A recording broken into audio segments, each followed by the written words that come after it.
Bonjour à tous, écoutez, aujourd'hui on va chercher Cyriac Rivieran chez lui pour l'emmener à l'entraînement.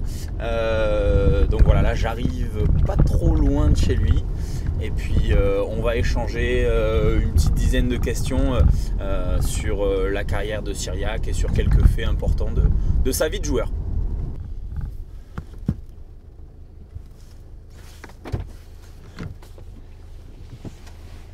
Salut Cyriac. Salut Ben. Comment ça va? Ça va, je te remercie. Ouais, bien dormi?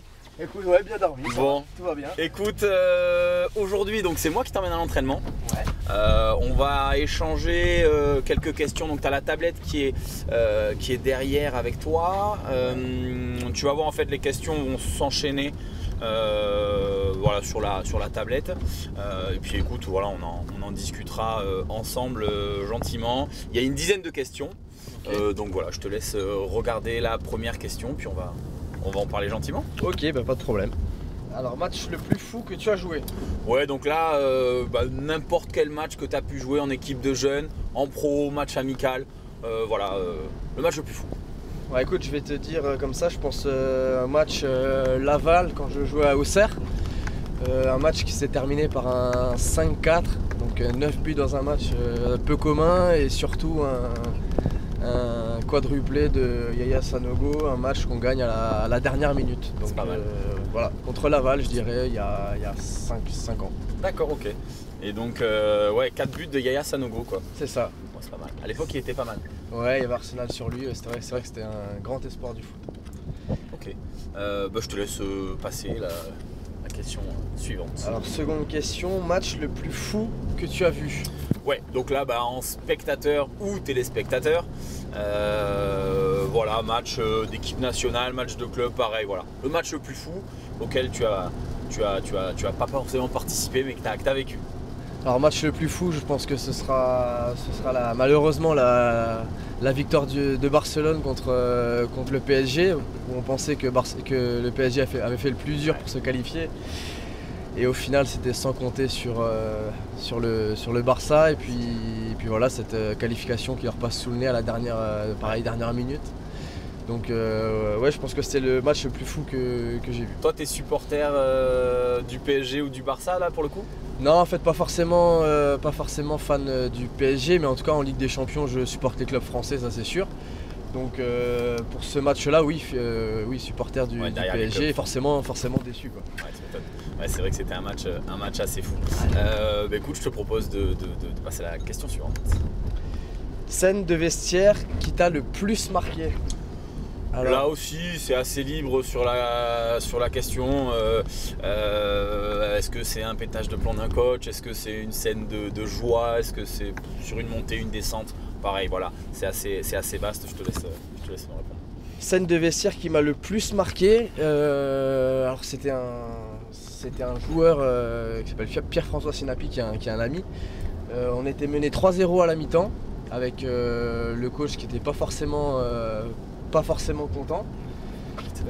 Donc match quasiment perdu, et ce joueur qui se lève à la mi-temps, qui s'exprime et qui dit coach, vous inquiétez pas, je vais changer de crampon et je vais en mettre 4 en deuxième mi-temps.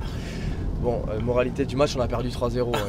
Il n'a pas mis les 4 buts et personne n'a osé rigoler. Enfin, faut rire masqué pour pas vexer l'entraîneur Thierry Lauré que j'apprécie, à qui je passe un. Et pour le coup, le joueur était sérieux donc? Et le joueur était sérieux. Il y croyait vraiment? Ouais, il y croyait, oui et non, mais voilà, il a osé dire ça, quoi. Bon, on a terminé 3-0, bon, c'était. Voilà. Ouais, c'est pas mal. Écoute, question suivante. Conditions météorologiques les pires sous lesquelles tu as joué? Ouais, alors pas aujourd'hui forcément, ouais. mais voilà, question là aussi assez générale sur un match que tu as joué toi, ouais. mais pluie, neige, match arrêté, enfin, j'en sais rien, voilà, tout ce qui peut être sur les conditions climatiques compliquées. Ouais. Venant de Strasbourg, donc j'ai fait toutes mes classes à Strasbourg, on a souvent eu de la neige, il n'y a pas que de la neige à Strasbourg. Ouais, mais forcément, je pense à un match de jeunes en 16 ans nationaux avec, je crois qu'on a joué, il devait y avoir 15 cm de neige, quoi. Et glissade, ballon arrêté sur la ligne de but, donc pas but, enfin des conditions compliqué. incroyables. Ouais, puis toi en plus t'as voyagé du coup, t'as fait tes classes donc en Alsace, donc le temps c'était pas mal, puis après bon Auxerre ça va, mais après sur la Corse ouais, ça a changé un petit peu, puis après Clermont et ensuite chez nous. Ah ouais, c'est ouais, ça. T'as fait un petit peu tout toi. Ouais c'est ça, ouais. Non, c'est vrai que mais bon j'avais commencé de suite dans, ouais c'est clair. climat, Dans le dur. Ouais c'est ça, c'est ça. Question suivante, Cyril. Plus grosse ambiance de stade dans lequel tu as joué? Ouais, donc là bon voilà, dans un stade dans lequel toi tu as participé à un match pareil, équipe de jeunes ou équipe professionnelle. Alors je pourrais citer deux matchs. Mon premier match en pro en Ligue 1 au Stade du Ré contre l'OGC Nice avec une ambiance vraiment de supporters passionnés, etc. Et je pourrais aussi citer à Bollaert avec Clermont, forcément tout joueur qui a joué en Ligue 2 est marqué par Bollaert. C'est clair. Quand ils avaient fait l'hommage à la mémoire des mines, d'accident des mines, il y avait eu un hommage qui était rendu avant le match avec 30 000 personnes qui avaient chanté en chœur avec les briquets allumés. Ouais, c'est bon. Je pense que ça reste mon plus gros souvenir d'ambiance dans un stade. Ouais, c'est sûr. Bah, nous on a vécu, alors pour le coup là je fais la parenthèse, mais c'est vrai que nous on a vécu il y a quelques saisons un match, le match juste après les attentats, donc à Lens, et c'est vrai que l'ambiance était exceptionnelle, plus de 35 000 personnes, Marseillaise chantée par tout le stade, bon les corons forcément à la mi-temps, mais c'est vrai que Marseillaise dans ce cadre-là et dans ce contexte on n'en avait pas forcément l'habitude et c'est des moments assez forts j'imagine à vivre quand on est sur le terrain. Ouais, forcément. Ouais. Question suivante. Le joueur adverse qui t'a le plus marqué? Donc là, ben voilà, vraiment un joueur contre qui tu as joué, à qui tu t'es frotté ou qui t'a impressionné, pas forcément sur un adversaire direct, mais voilà, vraiment un joueur qui a dégagé quelque chose. Alors que ce soit par ses qualités sportives, que ce soit par son tempérament, que ce soit par ce qu'il dégage. Voilà. Alors le joueur qui m'a le plus marqué contre qui j'ai joué, c'est Florian Thauvin. De par sa rapidité mais surtout son intelligence de jeu, des choses qu'on voit pas forcément à la télé, des choses dont on se rend compte uniquement une fois qu'on est confronté aux situations. Que tu as rencontré quand il jouait où du coup? À l'OM en Coupe de la Ligue avec Clermont, donc, que j'avais au marquage sur mon côté, donc j'ai mangé du Thauvin pendant 60 minutes et c'était pas facile. Ouais, c'est clair. Sinon un joueur qui m'a marqué, par contre j'avais pas joué, j'étais sur le banc et t'as pas forcément envie de rentrer à ce moment là, c'est Eden Hazard forcément. Bon, c'est une autre galaxie encore. Hein. Et puis j'ai eu énormément de compassion pour Cédric Angebar qui jouait au poste de latéral droit. Et pareil, qui avait souffert ce match-là. Ouais, c'est des moments compliqués pour les défenseurs. Bon, forcément pour vous c'est plus compliqué parce que vous, il faut empêcher ces artistes-là de briller. Ouais, mais ouais, j'imagine que c'est pas toujours facile. Mais heureusement qu'ils sont là pour le foot parce que c'est des beaux joueurs. C'est clair. Non, c'est clair. Question suivante, s'il te plaît. Déplacement pour match à l'extérieur le plus rocambolesque? Ouais, bon là voilà, pareil, hein, sur un match auquel tu as participé, puis un déplacement, alors on le sait encore plus pour des joueurs ayant évolué, que ce soit Ligue 2 et au-dessous, que des fois voilà, c'est des périples pour aller sur les matchs, donc voilà, que ce soit en jeune encore une fois ou en pro. Écoute, déplacement à l'extérieur qui m'a le plus marqué, je dirais que c'est avec Strasbourg en national quand on va jouer à Bastia. Bastia qui lutte pour la montée, nous pareil, premier contre deuxième. Et puis bon, le déplacement lui-même s'est bien passé, mais c'est à l'hôtel où pendant toute la nuit on a eu de la compagnie toute la nuit quoi. Avec fumigène, bombe agricole, insultes, bon c'était folklorique. Voilà, on s'est pas forcément senti en insécurité.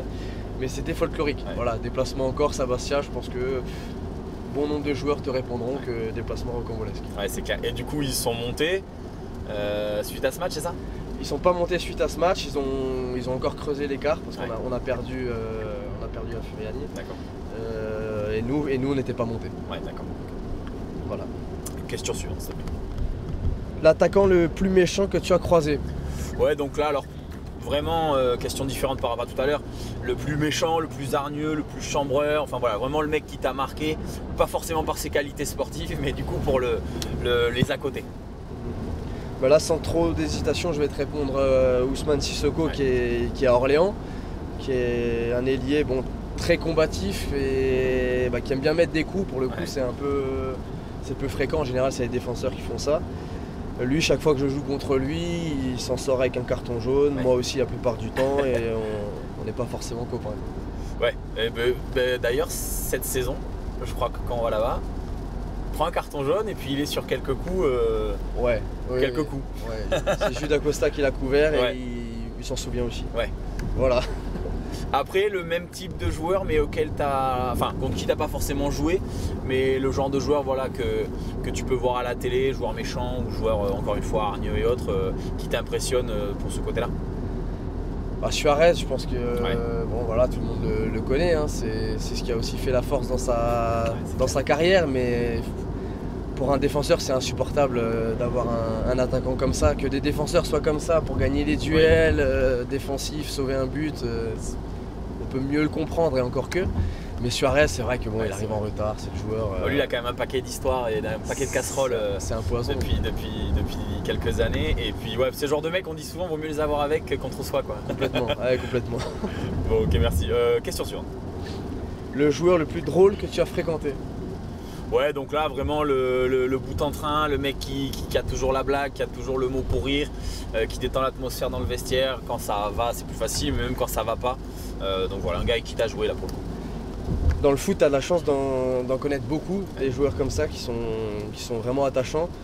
Je vais en retenir un, je l'ai évoqué tout à l'heure, ça va être Pierre Franc, Sinapi, qui avait toujours le petit mot pour rigoler, pour détendre l'atmosphère. Et au final, je pense que c'est important dans un vestiaire d'avoir un joueur comme ça qui dédramatise et qui, quand ça va moins bien, et qui détend l'atmosphère. Donc je dirais Pierre-François Sinapi quand j'étais au Gazélec Ajaccio. Ok. Une autre anecdote du coup par rapport à lui après l'histoire des crampons? Là, comme ça, j'en ai pas forcément qui viennent. Si, j'en ai une en veille de match, Thierry Lauré qui demande à ce qu'on fasse un chemin préférentiel que Le Havre reproduisait le lendemain.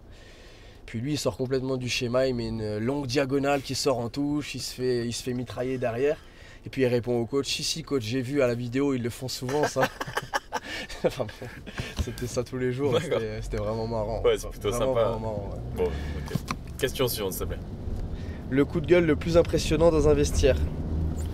Ouais, donc là, pas forcément un peu comme tout à l'heure, pas forcément un joueur, ça peut être forcément le coach, quelqu'un du staff, un président, voilà, quelqu'un qui est rentré quelqu'un qui s'est exprimé un moment dans le vestiaire et voilà, qui a exprimé un gros coup de gueule.